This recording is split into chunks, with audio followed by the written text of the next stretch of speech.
I've always been drawn to night fishing. There's something peaceful about casting a line under the stars, away from the crowds that flock to the popular lakes during the day. The solitude helps me think, helps me forget about the stress of city life and the endless demands of my office job. That's how I found Blackwater Cove, tucked away in the mountains about 4 hours from downtown. No resort, no bait shop, no rental cabins. Just a small dirt road that dead-ended at a rocky shoreline. The few online mentions I could find were years old, mostly from local fishing forums that called it decent for bass, but warned about unpredictable weather patterns. One post from 2019 mentioned strange acoustics, but didn't elaborate. It sounded perfect, exactly the kind of forgotten place I'd been searching for. I loaded up my tackle box and drove out on a Friday afternoon in late October. The road wound higher and higher through dense pine forests until I was surrounded by steep cliffs and narrow valleys. I passed an old diner that had clearly been abandoned for years, its neon sign dark and windows boarded up with plywood. A hand-painted sign in the parking lot read, "Mabel's, best coffee in the county," but the paint was so faded I could barely make out the words. Further up the mountain, I came across a small general store with a single gas pump out front. The place looked like it hadn't been updated since the 1980s. I stopped to fill up my tank and grab some snacks. The elderly man behind the counter gave me a strange look when I mentioned Blackwater Cove. "You going up there to fish?" he asked, his weathered hands counting out my change slowly. "That's the plan. Heard the fishing's good at night." He paused, holding my $20 bill. "Folks used to fish there regular. Don't see many anymore." "Why's that?" He shrugged and handed me my change. "Just don't, I guess."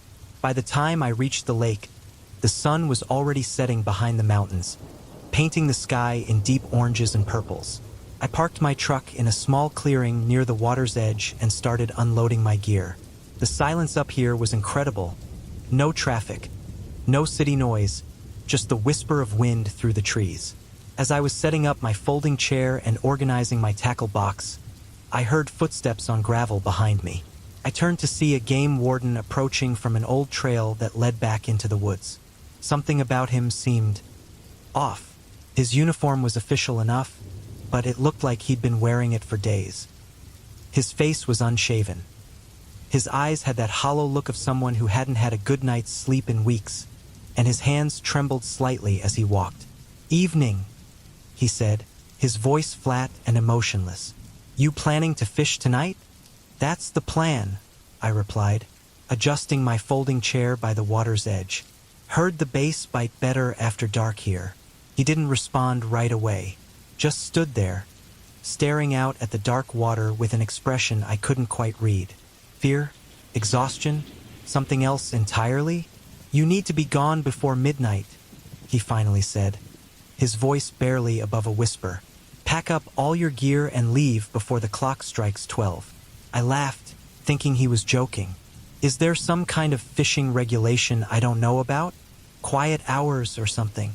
His expression didn't change. When he looked at me, his eyes seemed glassy, unfocused, like he was seeing something else entirely. "It's not about fishing licenses or quiet hours," he said. "It's not about disturbing other campers or wildlife safety. I'm telling you this because they come out of the water after midnight. And once they see you..." He trailed off, shaking his head. My smile faded. "Who comes out? What are you talking about?" He opened his mouth as if to answer, then seemed to think better of it. He looked back toward the trail he'd come from, then at me again. Just be gone before midnight, please."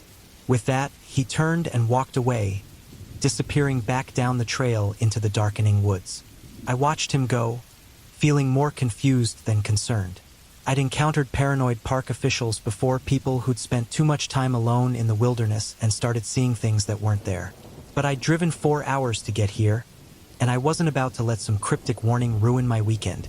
I'd planned to fish all night anyway, and if things got weird, I could always pack up early. I cast my line and settled in to wait. Blackwater Cove was aptly named.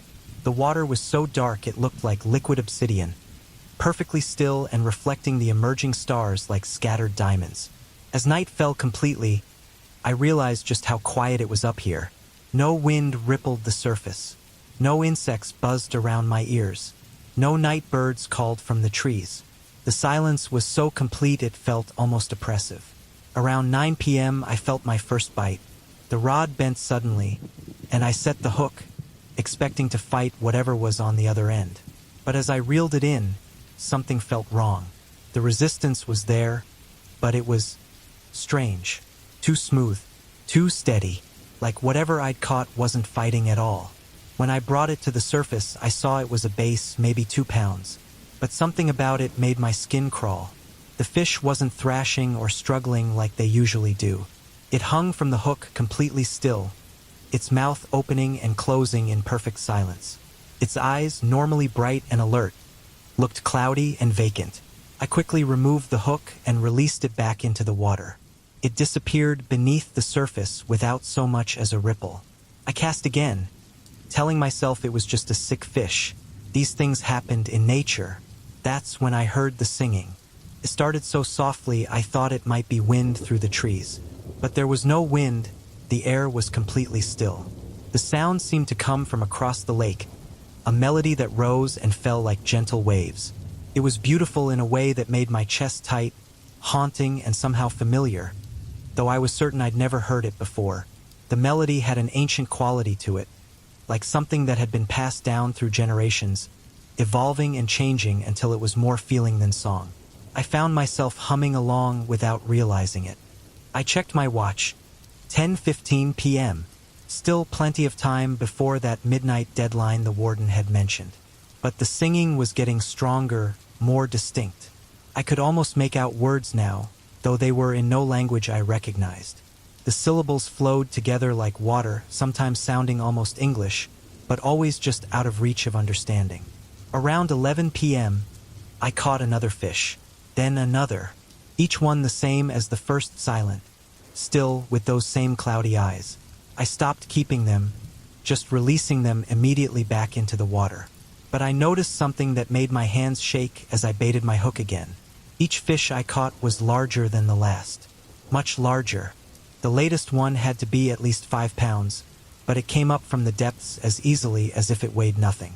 And when I looked into its eyes, just for a moment, I could swear I saw intelligence there. Awareness, like it was studying me as much as I was studying it. Across the dark water, I saw something that made me blink hard, thinking it was a trick of the starlight. Figures, standing waist-deep in the lake.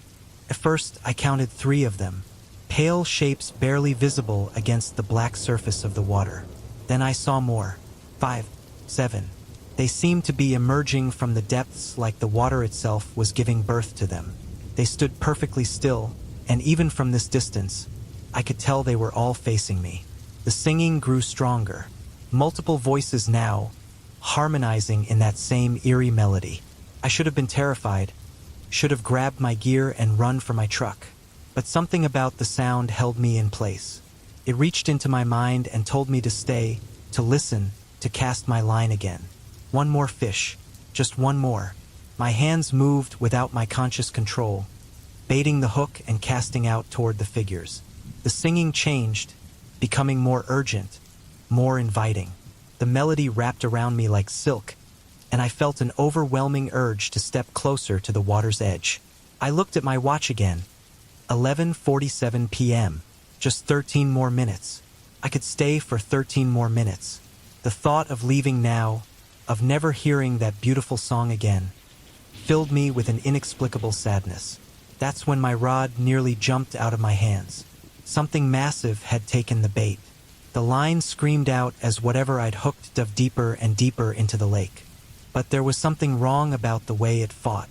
The pulls weren't random like a panicked fish. They were rhythmic, deliberate, almost like it was swimming to the beat of the singing.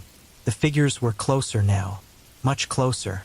I could see them more clearly, and what I saw made my blood turn to ice. They weren't human. Their bodies were tall and impossibly thin, like they'd been stretched upward. Their skin was pale white, almost translucent, and seemed to glow faintly in the moonlight. But it was their faces that made me want to scream.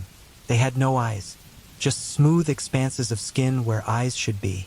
Their mouths were too wide, stretching nearly from ear to ear, and they moved in perfect synchronization with the singing.